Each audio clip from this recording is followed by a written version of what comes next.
Hello, my friend. Stay a while and listen. What's going on YouTube? It's Filthy and we're back with another video. Today we are looking at Whirlwind. This is going to be a key crusher, a bounty blaster, so a T16 and bounty guide for season 23 in Diablo 3. Now this is obviously the starting set, Wrath of the Waste. It's extremely strong. We're going to use under 10k main stat. Again guys, we do have some nice-ish pieces. We've tried to tone it back a little bit. I'm not going too crazy with it, but yeah, 1.1 million sheet damage, not particularly high. You will be able to do this with lower. You'll see it's very, very fast. But before we do jump in and take a look, welcome to anybody who is new. Do consider subscribing if you enjoy this game. We will be back with more stuff soon. Whirlwind, 2-piece, we get Rend damage and Rend duration increase. 4-piece, we get damage reduction, important for the bounty build, because obviously DR is handy. But for the T16s, we're going to do Gold Wrap and Boon of the Hoarder, as always. Now, actually, the follower is going to take the, that's the Rogue, follower is going to take the average band. They don't need a Boon of the Hoarder, I'm just lazy and couldn't be bothered taking that out. But yeah, this gives us pickup radius, so we are immortal. So 4-piece, we don't care too much about it. 6-piece, nothing's changed, 10k damage on Rend. Now Rend is doing the damage, we don't care about Whirlwind damage, so we want Rend damage on shoulder and on chest plate basically.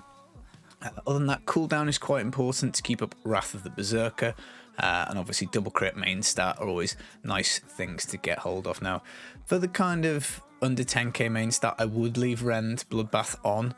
This just allows us to give us a rune on the application, so when we spin around like this, Rend with this rune will be applied, but that basically just means physical on Bracer and physical on Amulet. What else have we got? We've got Amber's Pride, which gives us kind of like a crunch on Rend, makes the damage go crazy. Lamentation, Rend can now stack an additional 2 times and has a huge damage mod, which is very nice. We have the Bulkathos Blades. These are here for move speed, attack speed, and importantly, Fury generation. So this means that Fury, instead of draining, keeps topping up. So it makes it super easy and super lazy. That allows us to pick the Hurricane rune on Whirlwind, and it means that we can kind of suck enemies towards us and still move at 100%, which is obviously pretty nice. Damage wise, we've got one more gem, which is Taeguk. You could take Trapped, absolutely. You could take Powerful, but I just think Taeguk is probably the most sensible one. I think it's got the highest damage, and it works against Juggernaut basically, whereas the Trapped wouldn't. So by all means, you can swap that out. We have a Rogue to make up the bonuses because we're taking Hexing Pants.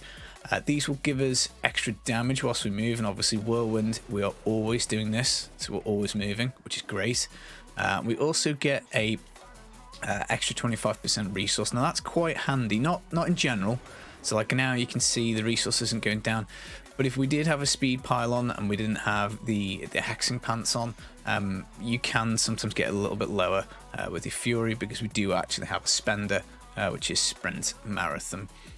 We have got Zodiac helping us out with cooldown, so we get 1 second whenever we hit quite a lot. Primarily it's pretty much Wrath of the Berserker, but we do also have Threatening Shout, Terrify on cooldown. Sprint doesn't have a cooldown, this just costs Fury, so if you just absolutely, hammer this, it will deplete your Fury.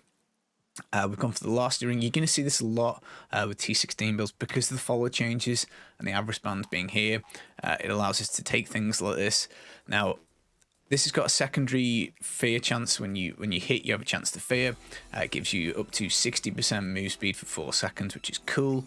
We're also going to do manual fear ourselves. So long as there is something within this kind of radius here, whenever we pop this button every 10 seconds, we do get that activation on the last ring to move super fast. So obviously Zodiac helps out with that a little bit. I've left Morsic's Brace on just in case you don't have any gold. Realistically, it gives you every rune on Wrath of the Berserker, so as well as Insanity giving us damage, move speed, crit chance and all that good stuff, we actually get damage reduction. So this could easily be swapped out. The Custarian waist arm guards, would give you a little bit of extra XP for gold, so that's maybe a shout to do. But yeah, other than that, Morsic's Brace will do. But just any nice pair of braces would be pretty cool. We've got for Hellfire Amulet, again, because the follower can now take, I mean, look at this lovely primal Flavor of Time. Come on, lovely. Because the follower takes Flavor of Time and we get the double duration, we free up our next slot. You could do Kimbo's gold for a little bit of extra gold find. That rolls 100% rather than 80, which obviously just helps out gold a little bit. Hellfire's probably better. You're going to get an extra passive. Barb's got some really good ones. Obviously, it just takes a little bit of time to craft a nice one, because obviously you need to get the passive right and you need decent stats on it. And what else? I think does that cover all the stuff for the Barb? I think it does. Cooldown gem in the helm, damage gems in the gear. I can't be bothered rolling these pants for the sockets, and we're trying to keep the main stat quite low. On the follower, which is pretty much the big change for 2.7. This is why I've done this video like this rather than for the GR speeds, because obviously we get sages on here for double DBs, and we also get canes for 25% extra keys. A rogue on the follower will mean that we get the full bonuses of these sets. Similar to the DH video, we've got gloves of worship for shrines when we find them in torments. It basically means that they last 10 minutes, which is great. I'm not supposed to say the word pog, it upsets people. And we've also got homing pads, so we can teleport as well, which is pretty cool. And we don't get it interrupted, which is nice. Followers skill wise, I've gone for cheat death, again, just in case the gold wrap goes off. The rest of them probably don't need to worry about. These are the skills. I think we've talked about all of them except for Battle Rage Ferocity.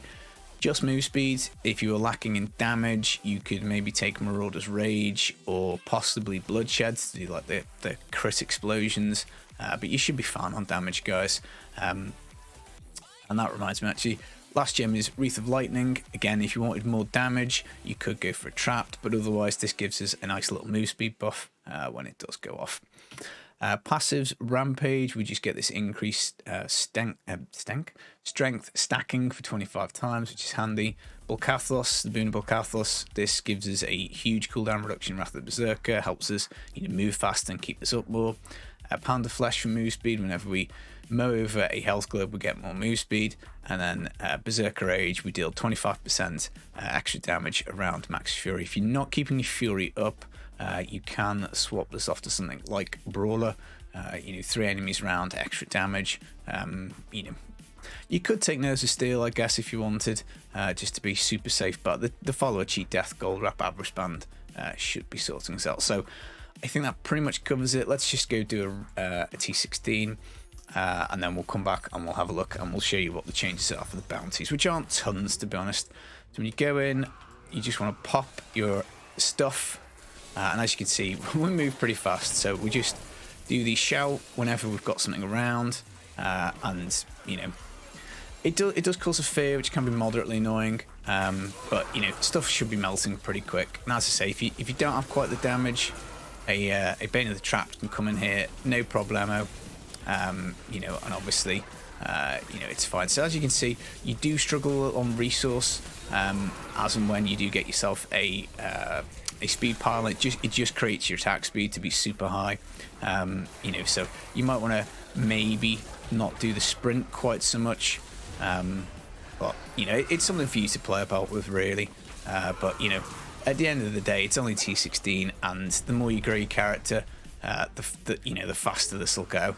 And what it does mean is those bad maps you get, it just means that they are just a little bit faster to whiz through. So as you can see, if I overspam the sprint, then we end up in a position where the Fury's not full, so we're not maybe getting as much out of the Hellfire with the extra passive, which I don't think we covered. What passive we got on here? Ruthless. So the extra damage against 40% health just makes the Guardian faster, basically. But yeah, Whirlwind is in a good spot. Realistically, I'll be honest, out of the things that I've tested for like T16, wow, look at that density. Obviously, every build really benefits from these follower changes. They are absolutely one of the best things to happen to the game in a long, long time. Really, really nice.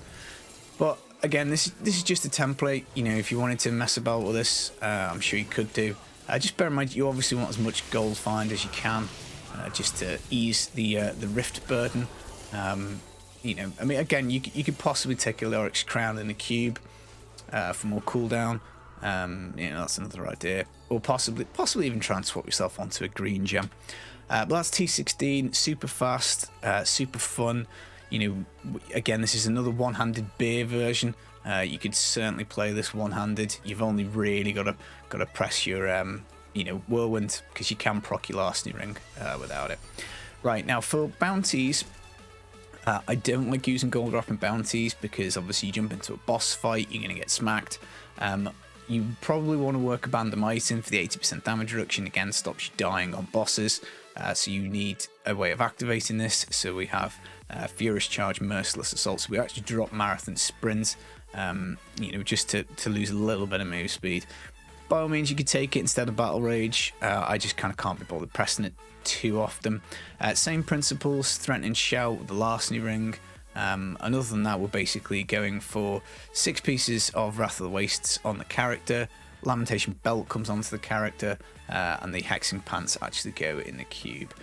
You could, if you weren't too fussed about keeping up the full resource, let's say you went for Brawler, a good swap would be Mantle of Channeling. This would give you 25% damage and damage reduction, which again, as you're saying, bounties is a bit more important. And again, by all means, you could do all rose gems here. That would help out your toughness a bit, you know, a fair bit as well. But this one works too. So we'll jump into 81, which is, I think, the correct level for a 4-player bounty. So, you know, it is, you know, it's obviously not impervious, but you know, it's tough enough. It's provided you're keeping your Band of Might up. Again, you can, for bounties, easily swap out the Wreath of Lightning if you don't feel you've got enough damage. Again, for trapped, we won't take that because you obviously don't find those kind of pylons in bounties. I don't want to produce any more misleading content to people. Yeah, another good tip that Nasheed has given me, who stops by stream to help me with things sometimes, is obviously just taking a Stricken in your bounty build. It just makes those boss fights so much faster. But honestly, Whirlwind has always been a really strong build. You know, I've never really had any problems doing bounties with it. This season I've ended up actually taking Rend off. So again, it's something that you can do later on. You've got freedom to take that off. You don't necessarily need the rune. You know, once you get a little bit higher Paragon, a little bit higher sheet damage. And, you know, you could take something like maybe Ignore Pain with Bravado for move speed. You could maybe put Marathon back on. You know, you just you know, as I say, it's kind of like a template, and build it the way you want. But yeah, I think have we got a little lost here? I think it's up this way. But yeah, this is a superstar. Barb is really easy to build. You can get yourself a Band of Might as a level 1 Barb. It sorts all your toughness problems out. You know, perfect for hardcore, perfect for new or beginner players. You know, I tend to recommend Barb as being, you know, my go-to kind of starting class to recommend people if they're new to the game.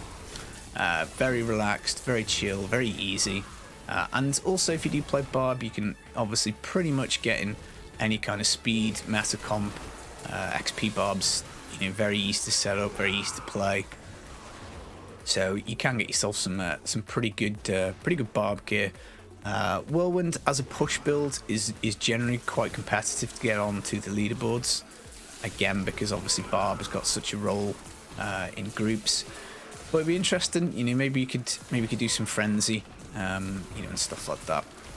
I mean, that's like worst case scenario here, where we've feared the floating enemy and they've gone off the map. That's pretty much about the only thing that can go wrong. So again, you could always swap that out. You could swap off the that's the cheat death icon for the follower, because we didn't have the Band of Might up.